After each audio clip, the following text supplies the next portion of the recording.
ବର୍ତ୍ତମାନ ଆମେ ବାକ୍ୟର ପ୍ରକାରଭେଦ ବିଷୟରେ ଜାଣିବା। ଉପଯୁକ୍ତ ଅର୍ଥବୋଧକ ପଦ ସଂଗତିର ଉପଯୁକ୍ତ ସମାହାରକୁ ବାକ୍ୟ କହନ୍ତି। ଗଠିତ ବାକ୍ୟର ରୂପ ପଦ ସଂଗତି ଦୃଷ୍ଟିକୋଣରୁ ନିର୍ଦ୍ଧାରିତ ହୁଏ। ଗଠନ କଳା ଏବଂ ପ୍ରକାର୍ଯ୍ୟ ଦୃଷ୍ଟିକୋଣରୁ ବାକ୍ୟ ଦୁଇ ପ୍ରକାରର, ଯଥା ଗଠନାତ୍ମକ ରୂପ ଏବଂ ପ୍ରକାର୍ଯ୍ୟାତ୍ମକ ରୂପ। ଏଗୁଡ଼ିକୁ ବାକ୍ୟ ରୂପ କହନ୍ତି। ଗଠନାତ୍ମକ ରୂପ ଚାରି ପ୍ରକାରର। ଗଠନାତ୍ମକ ଦୃଷ୍ଟିକୋଣରୁ ବାକ୍ୟକୁ ଚାରି ଭାଗରେ ବିଭକ୍ତ କରାଯାଏ, ଯଥା ସରଳ ବାକ୍ୟ, ଯୌଗିକ ବାକ୍ୟ, ଜଟିଳ ବାକ୍ୟ ଓ ମିଶ୍ର ବାକ୍ୟ। ବର୍ତ୍ତମାନ ସରଳ ବାକ୍ୟ ବିଷୟରେ ଜାଣିବା। ଯେଉଁ ବାକ୍ୟରେ ଗୋଟିଏ ମାତ୍ର ସମାପିକା କ୍ରିୟା ଥାଏ ତାହାକୁ ସରଳ ବାକ୍ୟ କହନ୍ତି। ଉଦାହରଣ ସ୍ୱରୂପ, 1. ହରିବାବୁ ଶିକ୍ଷକତା କରନ୍ତି। କୁନିକୁ ତା ଘର ଲୋକ ଭଲ ପାଆନ୍ତି। ମୁନାବାବୁ ଜଣେ ଭଲ ମଣିଷ। ଚତୁର୍ଥ ଉଦାହରଣ ହେଲା ସିଦ୍ଧାନ୍ତ ଜଣେ ଭଲ ଅଭିନେତା ଏବଂ ପଞ୍ଚମ ଉଦାହରଣଟି ହେଲା ପ୍ରତିଭା ରାୟ ଜଣେ ଉଚ୍ଚ କୋଟିର ଲେଖିକା। ପ୍ରଥମ ଏବଂ ଦ୍ୱିତୀୟ ବାକ୍ୟରେ ଯଥାକ୍ରମେ କରନ୍ତି ଏବଂ ଭଲ ପାଆନ୍ତି ସମାପିକା କ୍ରିୟା। ସେହିପରି ତୃତୀୟ, ଚତୁର୍ଥ ଏବଂ ପଞ୍ଚମ ଉଦାହରଣରେ ସମାପିକା କ୍ରିୟାଟି ହେଉଛି ଅଟନ୍ତି ଏବଂ ଏହା ଉହ୍ୟ ଅଛି। ବର୍ତ୍ତମାନ ଆମେ ଯୌଗିକ ବାକ୍ୟ ସମ୍ପର୍କରେ ଜାଣିବା। ପରସ୍ପର ନିର୍ଭରଶୀଳ ଦୁଇ ବା ତହିଁରୁ ଅଧିକ ସରଳ ବାକ୍ୟର ସମାହାର ଯୋଗେ ଗଠିତ ବାକ୍ୟକୁ ଯୌଗିକ ବାକ୍ୟ କହନ୍ତି। କେତୋଟି ଉଦାହରଣ ନେବା। ମୁନା ଘରକୁ ଆସିଲା, କୁନି ପହଞ୍ଚିଲା ଓ ଉଭୟେ ମିଶି ପାଠ ପଢ଼ିଲେ। ଦେବେନ୍ଦ୍ର ବିଦ୍ୟାଳୟକୁ ଗଲା କିନ୍ତୁ ପାଠ ପଢ଼ିଲା ନାହିଁ। ମା ଭଲ ଭାବେ ବୁଝାଇଲେ ମାତ୍ର କୁନି ରୋଷେଇ କରିପାରିଲା ନାହିଁ। ହରି ଗାଇଲା, ମାନସ ବାଦ୍ୟ ବଜାଇଲା ଓ କୁନି ନାଚିଲା। କୁନି ଡାକିଲା, ମାନସ ଆସିଲା ଏବଂ କୁନି ମାନସକୁ ଭାତ ଖୁଆଇଲା। ଉଦାହୃତ ବାକ୍ୟଗୁଡ଼ିକରେ ଓ, କିନ୍ତୁ, ମାତ୍ର ଏବଂ ପ୍ରଭୃତି ଅବ୍ୟୟପଦ ଦ୍ୱାରା ଏକାଧିକ ସରଳ ବାକ୍ୟକୁ ସଂଯୋଗ କରିବା ଦ୍ୱାରା ଏକ ଯୌଗିକ ବାକ୍ୟ ଗଠିତ ହୋଇଛି। ଏଠାରେ ପ୍ରତ୍ୟେକ ରେଖାଙ୍କିତ ଅଂଶ ଏକ ସରଳ ବାକ୍ୟ। ବର୍ତ୍ତମାନ ଜଟିଳ ବାକ୍ୟ ବିଷୟରେ ଜାଣିବା। ଦୁଇ ବା ତତୋଧିକ ପରସ୍ପର ସାପେକ୍ଷ ଖଣ୍ଡବାକ୍ୟର ସଂଯୋଗରେ ଗଠିତ ବାକ୍ୟକୁ ଜଟିଳ ବାକ୍ୟ କହନ୍ତି। ଉଦାହରଣ: 1. କୁନା ଯେତେବେଳେ ବିଦ୍ୟାଳୟକୁ ଗଲା ସେତେବେଳେ ମା ଘରେ ଥିଲେ। ଶିକ୍ଷକ କେବେ ଆଶା କରିନଥିଲେ ଯେ କୁନା ଓଡ଼ିଶାରେ ପ୍ରଥମ ହେବ। ତୃତୀୟ ଉଦାହରଣ: ଆବଶ୍ୟକ ସମୟରେ ଯିଏ ସାହାଯ୍ୟ କରେ ତାକୁ ପ୍ରକୃତ ବନ୍ଧୁ କହନ୍ତି।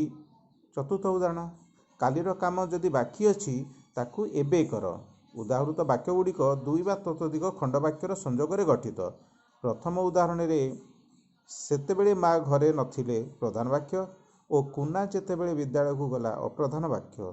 ଦ୍ୱିତୀୟ ଉଦାହରଣରେ କୁନା ଓଡ଼ିଶାରେ ପ୍ରଥମ ହେବ ପ୍ରଧାନ ବାକ୍ୟ, ଶିକ୍ଷକ କେବେ ଆଶା କରିନଥିଲେ ଅପ୍ରଧାନ ବାକ୍ୟ।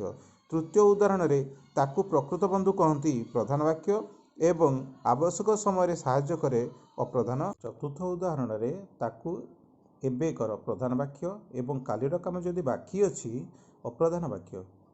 ପ୍ରତ୍ୟେକ ଉଦାହରଣରେ ପ୍ରଧାନ ବାକ୍ୟ ଓ ଅପ୍ରଧାନ ବାକ୍ୟ ମିଶି ଜଟିଳ ବାକ୍ୟ ଗଠିତ ହୋଇଛି।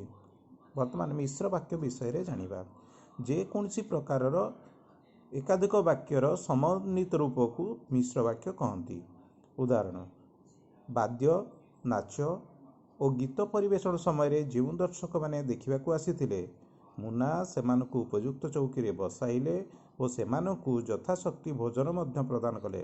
ଏଠାରେ ବାଦ୍ୟ, ନାଚ ଓ ଗୀତ ପରିବେଷଣ ସମୟରେ ଯେଉଁ ଦର୍ଶକମାନେ ଦେଖିବାକୁ ଆସିଥିଲେ ଏକ ଯୌଗିକ ବାକ୍ୟ, ମୁନା ସେମାନଙ୍କୁ ଉପଯୁକ୍ତ ଚୌକିରେ ବସାଇଲେ ସରଳ ବାକ୍ୟ, ସେମାନଙ୍କୁ ଯଥାଶକ୍ତି ଭୋଜନ ମଧ୍ୟ ପ୍ରଦାନ କଲେ ଆଉ ଏକ ସରଳ ବାକ୍ୟ।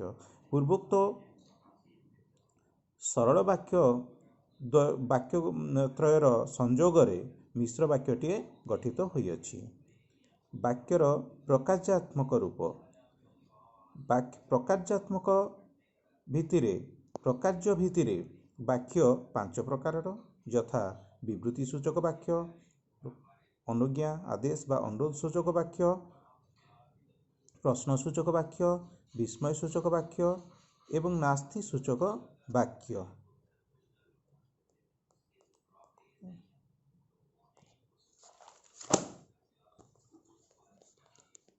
ବିବୃତ୍ତି ସୂଚକ ବାକ୍ୟ ଏକ ନିର୍ଦ୍ଦିଷ୍ଟ ବିଷୟରେ ବିବୃତ୍ତି ବା ବକ୍ତବ୍ୟ ପ୍ରକାଶ କରୁଥିବା ବାକ୍ୟକୁ ବିବୃତ୍ତି ସୂଚକ ବାକ୍ୟ କହନ୍ତି।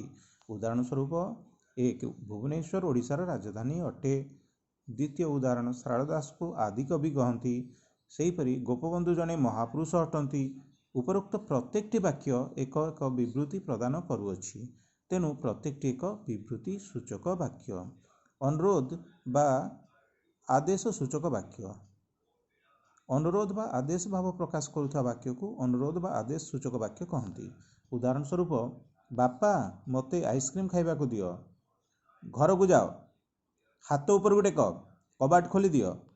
उदाहृत प्रथम वाक्य रे अनुरोध एवं द्वितीय तृतीय एवं चतुर्थ वाक्य रे आदेश भाव प्रकाशित होउछि, तेणु प्रथमटी अनुरोध सूचक वाक्य एवं अवशिष्ट वाक्य आदेश सूचक वाक्य अटंती।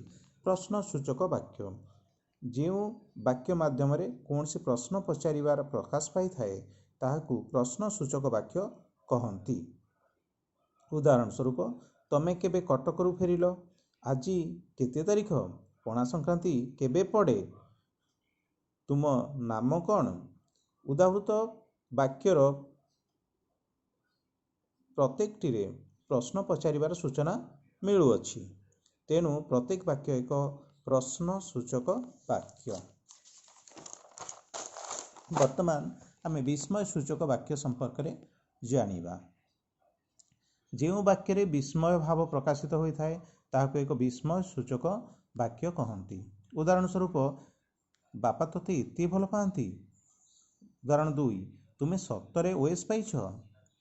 तृतीय उदाहरण तुमे सतरे एते बड़ मिछुआ। उदाहृत प्रत्येकटी वाक्य रे विस्मय भाव प्रकाशित होउछि, तेणु प्रत्येकटी एक विस्मय सूचक वाक्य। वर्तमान नास्ति सूचक वाक्य विषय जानिबा। जो वाक्य नास्तिर सूचना प्रदान करे ताहाकू नास्ति सूचक वाक्य कहती। उदाहरण स्वरूप हरि नाचिला नहीं, तुम सहित मु चली पारिबी नहीं, मुन्ना विद्यालय को आसिला नहीं। उदाहृत प्रत्येक वाक्यटी नास्ति भाव प्रकाशित होउथारु प्रत्येकटी एक नास्ति सूचक